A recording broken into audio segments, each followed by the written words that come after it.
Meine sehr verehrten Damen und Herren, ich darf Sie alle recht herzlich zur offiziellen Pressekonferenz hier der Nationalparkregion Schwarzwald an diesem schönen Samstagvormittag begrüßen. Ich freue mich, dass Sie so zahlreich unserer Einladung gefolgt sind, um hier aus erster Hand der Nationalparkregion zu erfahren, was denn die neuen Dinge sind. Wir freuen uns, dass wir dieses Jahr als Partnerregion der CMT dabei sind. Das war schon für 2021 eigentlich so geplant, aber dann wissen wir ja alle, kam die Pandemie und hat alles zunichte gemacht, und deshalb freuen wir uns, dass jetzt 2023 endlich funktioniert, dass wir hier mit der Nationalparkregion Schwarzwald die Partnerregion bei der CMT sein dürfen und können. Ganz besonders freue ich mich, dass ich jetzt Ihnen heute Morgen hier die beiden neuen Geschäftsführerinnen der Nationalpark Schwarzwald Region GmbH präsentieren kann und darf. Bis zum 31.12. war Patrick Schreib unser Geschäftsführer der Nationalparkregion, und der Aufsichtsrat hat hier sich dementsprechend die Nachfolge ausbedungen und hat sich dafür entschieden, oder glücklicherweise dafür entschieden, die Frau Jauker und die Frau Geiser, die bisher schon Mitarbeiterinnen der Nationalparkregion waren, als Team zu neuen Geschäftsführerinnen zu ernennen. Die Ernennung durch den Aufsichtsrat und die Bestellung und die Eintragung ins Handelsregister ist alles zum 01.01.2023 erfolgt, sodass beide jetzt seit wenigen Tagen hier im Amt sind, und da darf ich beiden nochmal ganz, ganz herzlich gratulieren. Wir freuen uns, mit diesem motivierten Team in die Zukunft hier starten zu können, und sehen einen unheimlichen Vorteil drin, dass beide einfach schon im Geschäft drin sind und wissen, was die Nationalparkregion ist und wie sie tickt und letztendlich, wo wir hin möchten. Ja, die Nationalparkregion Schwarzwald, ein Zusammenschluss von 27 Kommunen um den Nationalpark. Wir sind tatsächlich ein Schmelztiegel Baden-Württembergs, weil wir Baden und Württemberg verbinden. Die ehemalige Landesgrenze, die ja über den Schwarzwaldkamm hinübergeht, beziehungsweise auch zwischen Baiersbronn und Vorbach Bestand hat, konnten wir mit Hilfe des Nationalparks durch seine Gründung überwinden und seitdem touristisch noch enger kooperieren, wie das bisher der Fall war. Früher war das der Verein der Schwarzwald-Hochstraße, dann gab es die Nationalparkregion e.V. und seit 2019 sind wir eine GmbH gegründet aus den Kommunen. Bei unserer Gründungsversammlung war damals der damalige Minister Wolf noch mit dabei und hat uns bestärkt, dass genau dieser Zusammenschluss zur touristischen Zusammenarbeit von Kommunen der richtige Weg ist, zukünftig sich touristisch gemeinsam aufzustellen, zu vermarkten und in die Zukunft zu gehen. Wer von Ihnen den Film gesehen hat, an der Eröffnungsveranstaltung hat gesehen, welche Vielfalt unsere Region tatsächlich bietet, von den blühenden und fruchtbaren Flächen, der Rheinebene, der Ortenau, des Weinbaugebiets, über die Schwarzwaldhöhen in den dunklen und mystischen Schwarzwald. Das ist, glaube ich, eine Einmaligkeit, die die Region des Nationalparks Schwarzwald hier bietet, mit dem Nationalpark in seiner Mitte. Und da freue ich mich ganz herzlich, dass die Frau Schacht heute Morgen auch mit dabei ist vom Nationalpark, denn seit Gründung des Nationalparks immer in immer Abstimmung mit den Kommunen war es großes Ziel, auch den touristischen Mehrwert und die Zugänglichkeit für Gäste des Nationalparks miteinander voranzubringen, miteinander zu bespielen. Und somit gibt es auch einen Baustein im Nationalparkplan, der sich mit dem Thema Besucher und Gäste allein nur beschäftigt. Das zeigt, dass der Tourismus und dass Gäste und Besucher ein wichtiger Bestandteil in der Arbeit des Nationalparks auch sind. Deshalb freue ich mich ganz herzlich, dass die Frau Schacht heute dabei ist und selbstverständlich auch mit an unserem Stand vertreten ist, denn wie schon erwähnt, der Nationalpark gehört zur Nationalparkregion, ist fester Bestandteil, fester Partner und letztendlich die Klammer, die es auch schon ermöglicht hat, diese touristische Kooperation gemeinsam hinzubekommen. Die weiteren Details und Inhalte werden Ihnen jetzt unsere beiden Geschäftsführerinnen erzählen, und danach stehen wir Ihnen natürlich für Fragen gern zur Verfügung. Deshalb nochmal ein herzliches Willkommen, schön, dass Sie alle da sind, und Frau Geiser, Frau Jauker, Sie dürfen. Dann auch nochmal von unserer Seite ein ganz herzliches Willkommen. Wir freuen uns sehr, dass wir Ihnen heute einen kleinen Einblick in unsere Region geben können, ein paar Neuigkeiten berichten dürfen und ja vielleicht sogar den einen oder anderen dann dazu einladen können, mal unsere schöne Region zu besuchen. Wer es heute Morgen noch nicht gesehen hat, den möchten wir gerne auch einfach nochmal abholen mit einigen Bildern aus unserer Region.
Ja, Sie haben jetzt also in 2,5 Minuten einen wirklich eng zusammengeschnittenen Ausschnitt gesehen von dem, was wir alles in der Region zu bieten haben.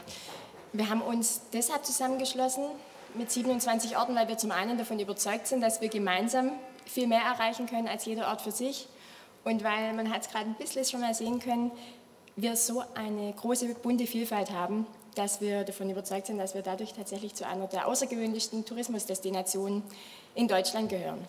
Wir haben einige der besten Winzer, Schnapsbrenner bei uns in der Region, Köche und haben aber auch mittendrin dann die wilde, bunte Natur des Schwarzwalds. Da sind wir tatsächlich sehr stolz drauf.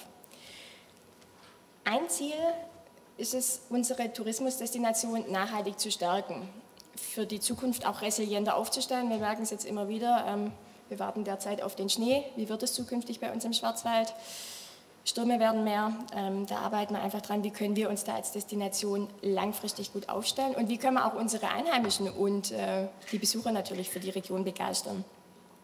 Wir sind tatsächlich sehr stolz, dass wir da in den letzten Jahren gemeinsam schon einiges umsetzen konnten und freuen uns, dass wir Ihnen heute sagen dürfen, dass wir am Mittwoch ganz offiziell hier im Rahmen des Future Tourism Netzwerktreffen das Zertifikat als nachhaltiges Reiseziel überreicht bekommen. Also wir als gesamte Region sind dann von Toursert ausgezeichnet, haben quasi jetzt seit Beginn des Jahres sind wir nachhaltiges Reiseziel und bekommen jetzt das Zertifikat offiziell überreicht.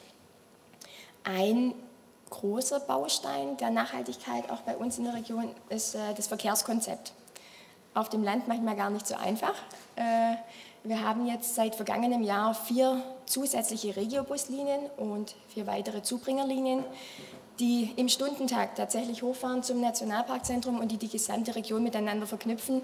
Das war bis vor ein paar Jahren noch anders. Da fuhr 2-mal am Tag ein Bus hoch an den Ruhestein und da sind wir jetzt doch sehr stolz drauf.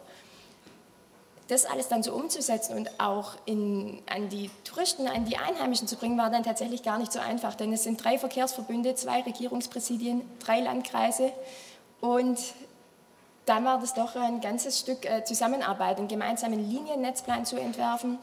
Das haben wir geschafft, wo auf der Rückseite Ausflugstipps drauf sind, wie man gut mit dem ÖPNV an die verschiedenen Orte kommt. Einen Busfahrplan haben wir gemeinsam gemacht. Und dann muss man aber natürlich auch noch insbesondere wahrscheinlich die Einheimischen dazu animieren, den Bus zu nutzen. Man ist es gewöhnt, wenn man auf dem Land wohnt, das Auto zu nutzen. Aber der Bus ist tatsächlich ganz unkompliziert bei uns nutzbar. Und da haben wir aktuell eine Kampagne laufen, Bewegung beginnt im Kopf. Sie sehen auch vorne, das ist jetzt nur mal ein kleiner Ausschnitt. Wir haben zum Beispiel so Postkarten entworfen, wo man eben Ausflugsziele sieht in der Region, wo unten die Bushaltestelle, die Buslinie mit dabei ist. Und hinten auf der Rückseite in Anlehnung an unsere Plakate zu den unbeliebten Naturbewohnern, zum Müll im Wald, eine Anekdote zum Wildparker, zum Parkus No-Go, wo nochmal draufsteht, dass man nicht unbedingt als Autofahrer sein Auto einfach wild abstellen sollte und dass es doch mit dem Bus viel einfacher geht. Wir haben Plakate gemacht und auch einen kurzen Werbespot zum ÖPNV, der gemeinsam mit Bewegt dann auch noch in den regionalen Kinos ausgespielt werden soll. Da freuen wir uns tatsächlich sehr und es ist mittlerweile in allen unseren Touristinformationen zu sehen und da freuen wir uns, dass das doch rege angenommen wird. Also wir arbeiten in sehr vielen Themen eng mit dem Nationalpark zusammen, aber tatsächlich war auch das Verkehrskonzept wirklich ein stetiger, reger Austausch, der uns, glaube ich, auch immer... Da geht es immer weiter und da wird man noch viel gemeinsam machen. Und da freuen wir uns, dass wir mit dem Nationalpark einfach einen ganz starken Partner an unserer Seite haben, wo wir uns immer wieder austauschen können. Und deshalb möchte ich da gerne an die Nathalie Schacht übergeben, die noch ein bisschen was zu unserer Zusammenarbeit erklärt. Ja, vielen Dank. Auch von Seiten des Nationalparks darf ich ein paar Worte an Sie richten. Wie schon gesagt, die Region ist für uns ein sehr wichtiger Partner. Wir arbeiten seit der Gründung des Nationalparks und dann auch im Verlauf der Zeit mit Gründung von der Nationalparkregion sehr eng zusammen, haben uns da auch gemeinsam die Themen entwickelt, gerade im Bereich Tourismus, aber natürlich auch im Bereich Mobilität und sind hier sehr eng zusammengewachsen, wenn ich das so sagen darf. Vom Nationalpark selber ist ja erstmal die Kernaufgabe der Prozessschutz, das heißt, bei uns steht im Fokus Natur, Natur sein lassen. Die Nationalparkregion kümmert sich vorrangig um touristische Vermarktung. Da denkt man natürlich im ersten Moment immer, okay, wie passt denn das zusammen? Gerade aber das fügt sich sehr gut zusammen, weil zum einen die touristische Region die Angebote des Nationalparks gut nutzen kann. Das heißt, jetzt das neue Nationalparkzentrum, das im letzten Jahr am Ruhestand eröffnet hat, oder auch unser Programm, wo man Ranger-Touren machen kann, verschiedene Veranstaltungen erleben kann, wie der Nationalpark ist, was die Wildnis ist und was bei uns Besonderes zu finden ist. Und das gerade als einziger Nationalpark in Baden-Württemberg auch eine gute Möglichkeit bietet, hier, wie man so schön sagt, ein USP für die Gäste herauszuarbeiten und auch damit zu werben. Und gleichzeitig ist für uns natürlich wichtig, dass die Region eine Vielfalt an anderen Angeboten anbietet, die wir im Nationalpark nicht haben oder auch nicht haben sollen. Sei es jetzt Mountainbike, Downhill-Strecken oder aber auch kulinarische Angebote. Wenn ich an die Weinberglandschaft denke, in der Rheinebene, das ist ja alles, was der Gast trotzdem sucht. Und so bilden wir ein gutes Mosaik an Angeboten, die den Gast begeistern können. Einmal Wildnis, Nationalpark und dann aber auch alles, was da drumherum dazugehört. Und deswegen haben wir es so gut in der Ergänzung, ne? Also jeder bietet es unterschiedliche Vielfalt an, können dadurch auch die Besucher lenken.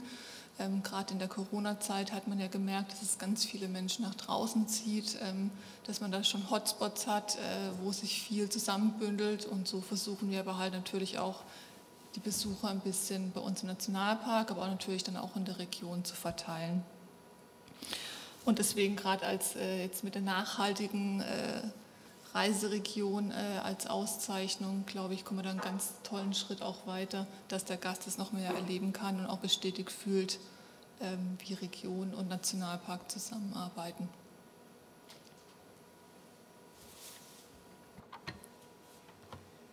Ja, wie die Frau Schacht gerade gesagt hat, wir haben ein sehr, sehr vielfältiges, großes Angebot in der Region. Und da wird es natürlich bei 27 Gemeinden auch auf unterschiedliche Art und Weise gepflegt, in verschiedene Datenbanken, an unterschiedlichen Stellen ausgespielt. Und unsere Herausforderung ist ja, den Einheimischen und Gästen in unserer Region die volle Bandbreite unseres Angebots zu präsentieren. Und deshalb haben wir ein Projekt, das gefördert wurde vom Ministerium für Verkehr in Baden-Württemberg, auf den Weg gebracht, wo wir tatsächlich alle Informationen, alle touristisch relevanten Daten der Region einmal zentral in eine Datenbank gepackt haben und haben da jetzt eine PWA entwickelt. PWA sieht aus wie eine App, muss aber nicht erst in irgendeinem App Store oder Play Store heruntergeladen werden, sondern man kann darauf zugreifen wie auf eine Website, wo wirklich alle Inhalte drin sind, die wir in der Region anbieten. Sei es jetzt Wanderwege, sei es Mountainbike-Strecken, sei es Gastronomie, sei es Hotellerie. Auch die Buchung ist darüber möglich. Und wir können das ausspielen auf Mobiltelefonen, aber genauso auf verschiedenen Infostelen in der Region. Wir haben beispielsweise in Baiersbronn schon 2 Bildschirme. Wir haben in Kappelrodeck einen Bildschirm, in Bad Peterstal-Griesbach. Also es wird immer weiter ausgespielt, dass man das in der Region zeigen kann auf großen Infoscreens, aber eben auch auf dem Mobiltelefon. Angereichert werden die Daten dann noch mit Auslastungsdaten, also beispielsweise Parkplatzauslastung haben wir drin von detektierten Parkplätzen in der Region und Mobilitätsdaten. Man kann auch direkt sich dann navigieren lassen zu den verschiedenen Sehenswürdigkeiten. Was natürlich viel genutzt wird, sind genau die Wanderwege. Wie komme ich zu einer Wandertour? Wir sind nun mal eine große Wanderdestination. Und da ist uns auch wichtig, dass wir bei den Wanderwegen hohe Qualität anbieten. Also eine gleichbleibend hohe Qualität zählt für uns auch als ein Baustein zur Nachhaltigkeit. Und da haben wir auch insgesamt über 30 Premium- und Qualitätswege in der Region. Und momentan haben wir 2 Wege, das ist der Kappelrodecker Hexensteig und der Baiersbronner Seensteig, die als Qualitätswege wieder rezertifiziert wurden. Die bekommen auch jetzt hier auf der CMT wieder ihr Zertifikat. Und dann ist es schon fast Tradition geworden in den letzten 2-3 Jahren, dass mindestens ein Wanderweg aus unserer Region auch nominiert wurde zu Deutschlands schönstem Wanderweg. Da hatten wir vor 2 Jahren, war es die Murgleiter im Murgtal, eine Mehrtageswanderung. Letztes Jahr der Kappelrodecker Hexensteig. Und dieses Jahr haben wir die Qual der Wahl, haben wir 2 verschiedene Wanderwege aus der Region, die beide nominiert sind. Die sind aber gleichzeitig auch sehr, sehr unterschiedlich. Wir haben den Karlsruher Grat in Otternhöfen, einen Genießerpfad, der fast schon alpin wirkt, der wirklich für Abenteurer, für Schwindelfreie ist. Und auf der anderen Seite der Genießerpfad Durbacher Weitblick, der mit sagenhaften Aussichten über die Rebhänge und ja, in die Weinberge aufwartet. Also ganz unterschiedliche Wege, beide nominiert. Wir sind sehr gespannt, was das Jahr dahingehend bringt. Jetzt denkt man bei Nachhaltigkeit auch oft in Schubladenrichtung nur Ökologie, Naturschutz. Das ist natürlich nicht. Die Kultur gehört genauso dazu. Und da haben wir vor allem im Murgtal die Flößerkultur, die jahrhundertelang das Leben der Menschen da geprägt hat. Und da haben wir jetzt ganz aktuell im Dezember die Info bekommen, dass die Flößerkultur als immaterielles Kulturerbe der Menschheit durch die UNESCO anerkannt wurde. Und das freut uns natürlich ganz besonders, weil das wirklich auch was ist, was in örtlichen Heimatvereinen und in Museen noch am Leben gehalten wird. Und diese Auszeichnung freut uns als Region natürlich ganz arg. Und wer über die Flößerkultur noch mehr erfahren möchte, da haben wir auch noch mal einen extra Vortrag im Urlaubskino am 19.01., falls das noch von Interesse ist. Das war soweit von dem, was wir an Informationen für Sie haben. Sie dürfen jederzeit gerne Fragen stellen. Vielleicht noch ganz kurz eine Anmerkung zu unserer Pressemappe. Also wir haben Ihnen alle eine kleine Pressemappe gerichtet. Vorne drauf finden Sie einen USB-Stick. Da sind nochmal, also wir haben ein Inhaltsverzeichnis in der Pressemappe, wo quasi nochmal das Bildmaterial mit dabei, die wichtigsten Informationen, auch Factsheet und so weiter. Das finden Sie dann alles noch auf dem Stick.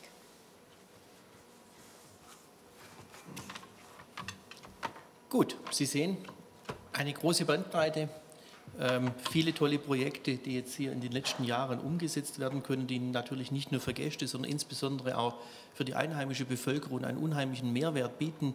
Insbesondere die Installation der 2 Regiobuslinien stärkt natürlich den ÖPNV in der Region an sich. Es gibt jetzt die Linien von Baiersbronn nach Baden-Baden, die zweite Linie von Baiersbronn nach Achern.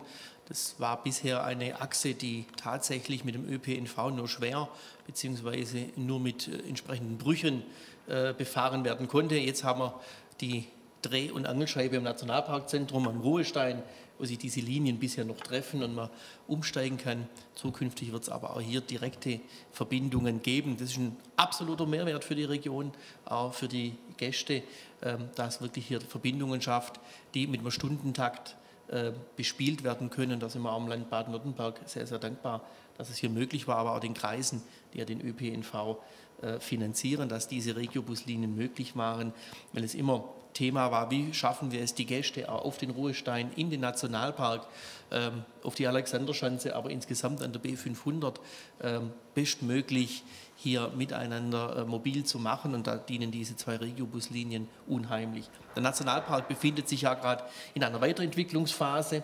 Auch hier sind wir als Region natürlich mit aufgerufen, mitzuarbeiten und auch an der touristischen Weiterentwicklung weiterzuarbeiten. Da starten jetzt dann die Workshops und Besprechungen, auf die wir uns freuen.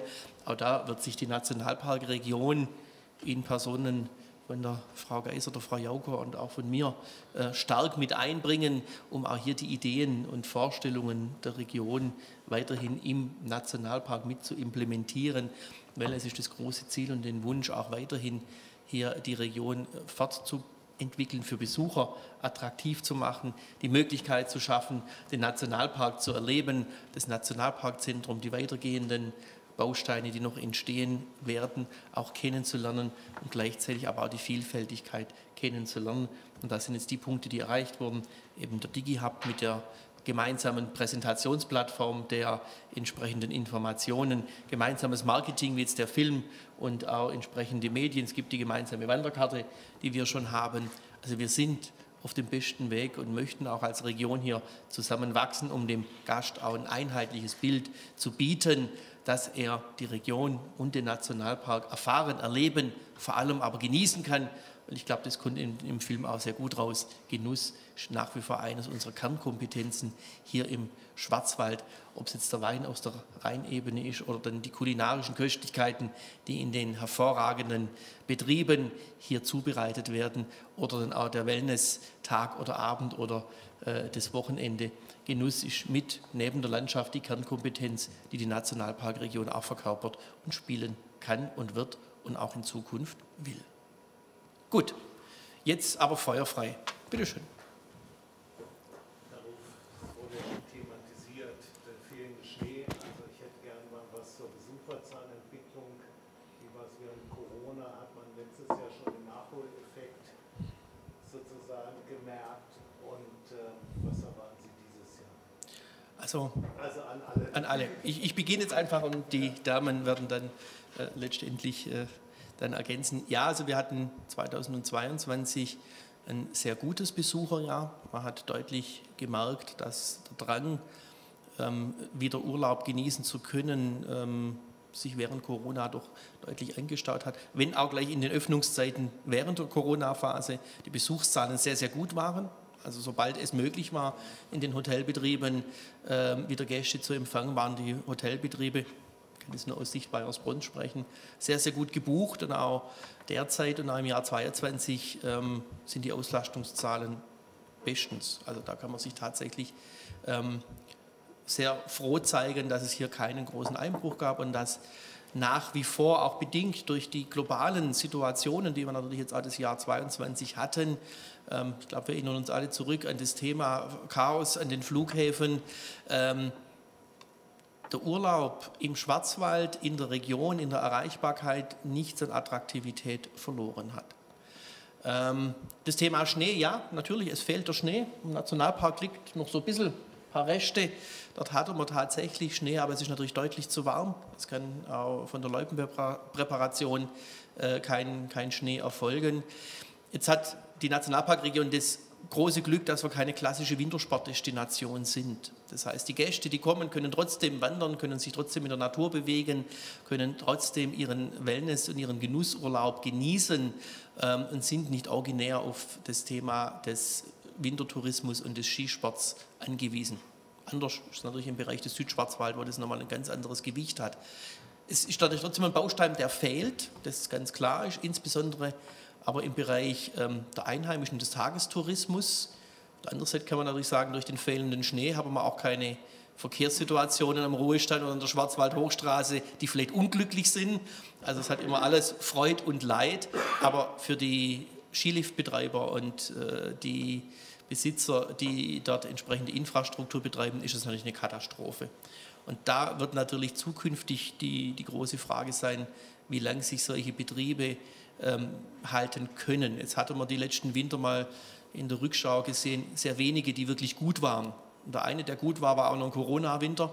Da erinnere ich mich noch ganz gut daran, dass die Skiliftbetreiber sehr unglücklich waren. Jetzt gab es endlich Schnee, traumhaftes Wetter, man durfte nicht auf die Piste. Das führt natürlich schon dazu, dass diese Betriebe in gewisse Schwierigkeiten kommen werden und über kurz oder lang sich das Thema schon stellen wird, wie weit ist der Wintersport auf den Schwarzwaldhöhen dann noch zukunftsfähig, wenn es diese Betriebe nicht mehr gibt, die diese Infrastruktur auch pflegen und betreiben.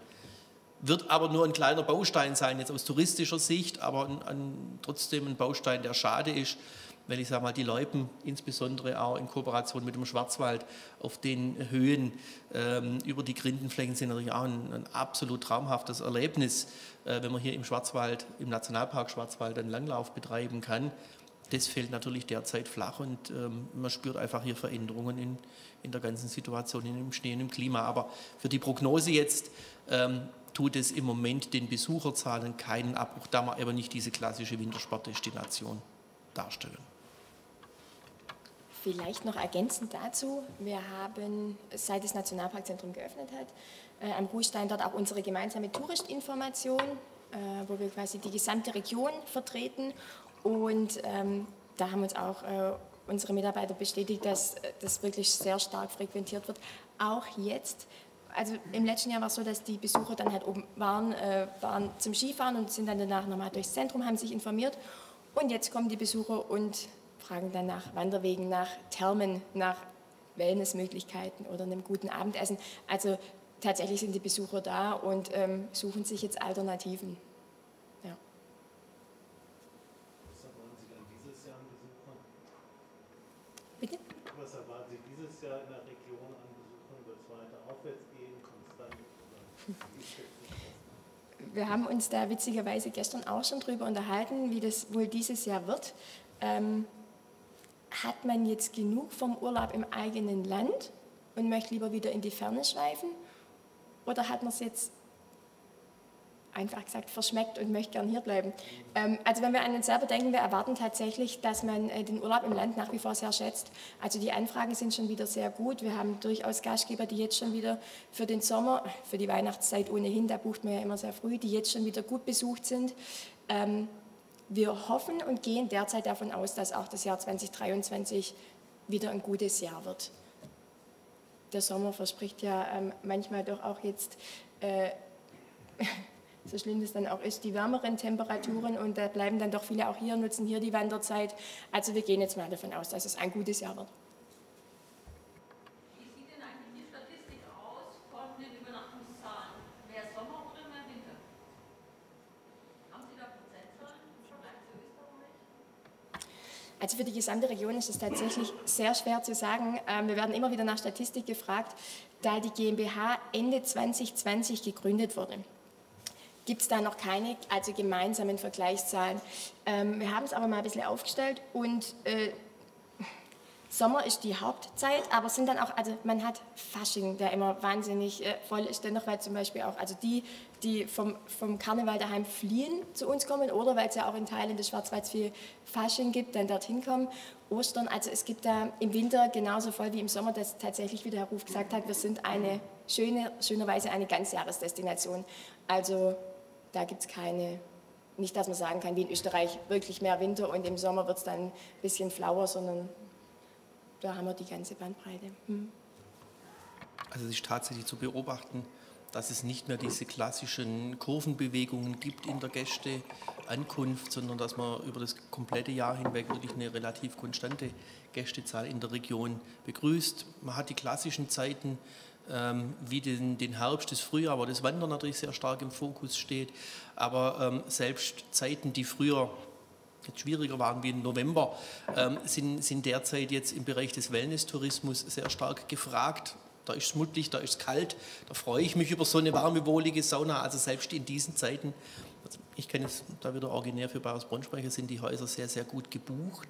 Es gibt immer so kleine Dellen, also so kurz nach Weihnachten ist so ein bisschen, wo es mal kurz abflacht, aber wie Frau Geisler auch gesagt hat, es gibt sehr viele Faschingsflüchtlinge, die sich im Schwarzwald letztendlich wieder wohlfühlen. Dann haben wir Ostern, dann haben wir Pfingsten, dann haben wir den kompletten Sommer, den goldenen Herbst sowieso. Also es ist wirklich eine konstante Auslastung in den Häusern, sodass wir wirklich nicht mehr von saisonalen Schwankungen sprechen können. Warum jetzt auch dieses Thema des fehlenden Schnees für uns gar nicht so existenziell, also auch für die Betriebe, für uns sowieso, aber für die Betriebe weniger schwierig ist.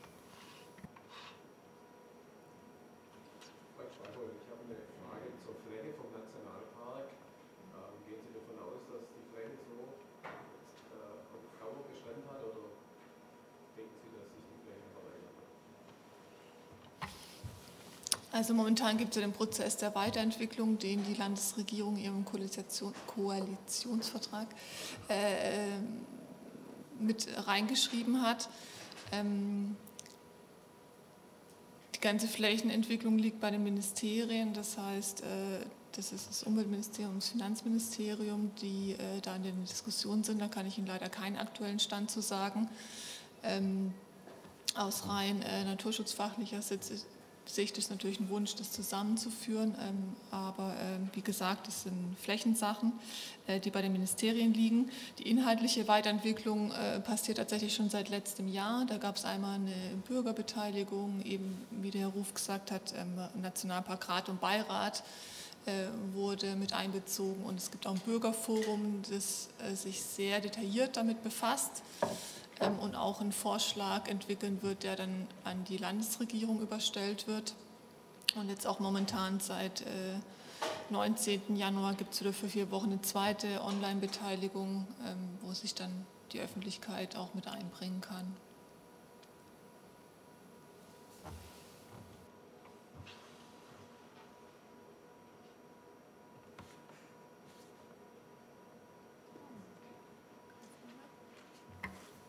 Gut, wenn wir alle Ihre Fragen erschöpfend geklärt haben, Sie einen guten Eindruck von der Region bekommen haben, darf ich Sie alle auch noch trotzdem einladen. Schauen Sie in unserem Stand vorbei in der Halle 6.